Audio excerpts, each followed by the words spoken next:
आजच्या लक्षवेधी 3 महत्त्वाच्या बातम्या। पहिली लक्ष वेधून घेणारी बातमी आहे आणि ती म्हणजे राज ठाकरे आणि उद्धव ठाकरे एकत्र येणार का या संदर्भातील। मनसे अध्यक्ष राज ठाकरे यांनी एकत्र येण्यासाठी उद्धव ठाकरे यांना साथ घातली।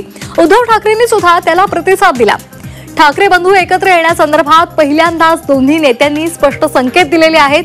मात्र एकत्र येण्यासाठी उद्धव ठाकरेंनी काही अटी घातलेल्या आहेत। मनसेच्या स्थानिक पातळीवर काम करणाऱ्या नेत्यांना आणि पदाधिकाऱ्यांना या अटी फारशा रुचलेल्या दिसल्या नाहीत।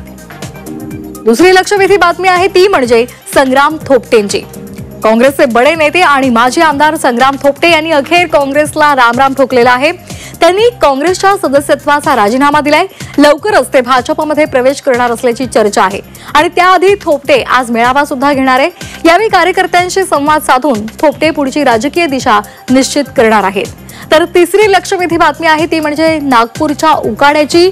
राज्यातील बहुतांश भागांमध्ये तापमानाचा पारा 40 पार गेलेला आहे। विदर्भामध्ये उष्णतेचा कहर पाहायला मिळतोय।